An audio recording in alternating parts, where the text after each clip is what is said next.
guys, welcome back. Today I'm going to be doing another pallet project for the Sterling Davis Pallet Upcycle Challenge, and this one's going to be an axe handle. Heresy, I know, to you axe aficionados, but I've always wanted to try it, and I want to see how far I can take pallet wood. So let me get to it and see what we can get turned out.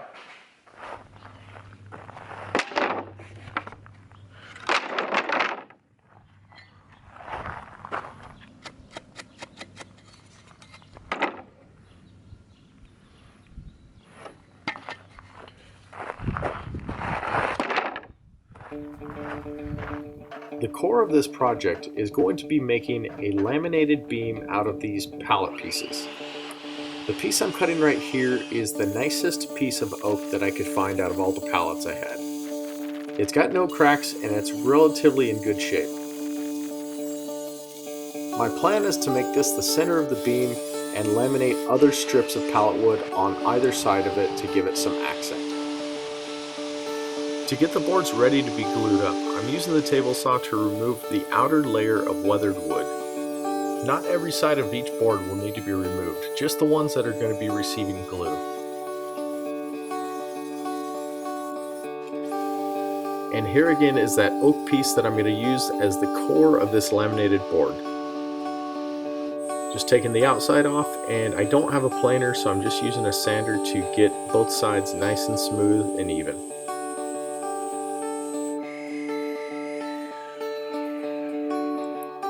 And here's how everything's going to be laid out. You'll see I have the main oak piece right there, and then I have two other oak pieces that are going to go on top and on bottom. And on either side there's going to be a piece of white wood. I'm not sure what kind it is, but I figured it was going to give a nice little accent factor. It's roughly going to look like that. And for the glue up, I'm just using a whole lot of glue and using my fingers to smooth it out nice and even. I've got some brown paper underneath it to keep it from getting on my workbench. Here's how the pieces are assembling together. The white wood pieces on either side of the oak strips that are on top of the oak board in the middle. I'm going to do the same thing on the other side. You'll see the oak piece in the middle, white board on one side, and a white board on the other side. Like I said, I'm not sure what what kind of wood those are, but hopefully they're going to look good.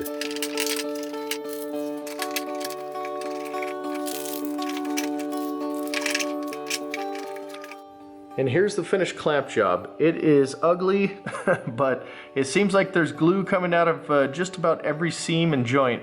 So hopefully it's going to end up working.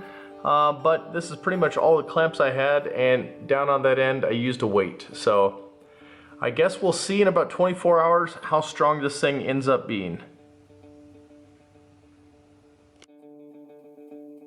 So the clamps have been on for 24 hours, so I'm going to go ahead and take them off and see how the glue is set up and the laminations are looking. Hopefully it's going to hold up really well.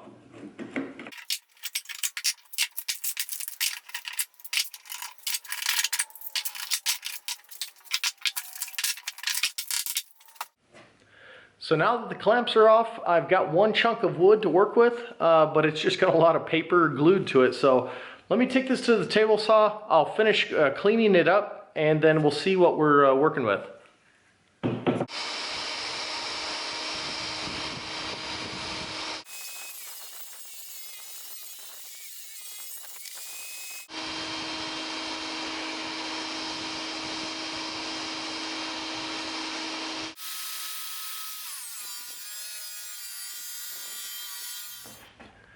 So here it is, all milled down, and I think it looks pretty good. You see some of those holes still in there. Hopefully they won't affect it. But now I'm just going to trace the handle out, and we'll get to cutting.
After a very light sanding just to knock off the rust, the axe head is ready to mount. It's not sharpened yet, and I didn't really want to polish it because I really liked this rustic aged look. And after all, it is a pallet wood handle, so let's go ahead and mount it right now.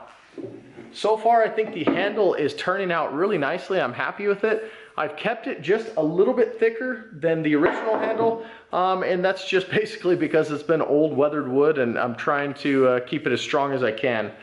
So let's see if this thing will fit.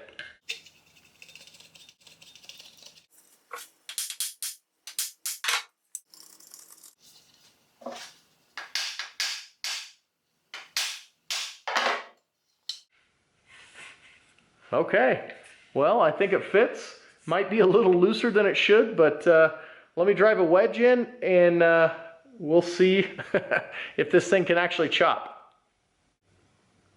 Now it's time to put the wedges in. I've got the top soaked with some boiled linseed oil in the kerf cut, and for wedges I'm going to use little scraps of the original board that I made the handle out of. So I know for you axe nerds, you're gonna flip out over this, but you know, it's what I got on hand, and it's in the spirit of the project.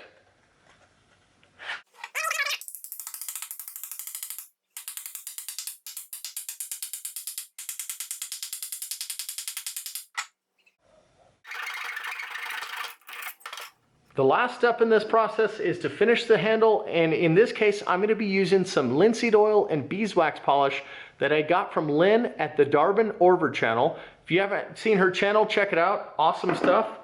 And let's see how this turns out.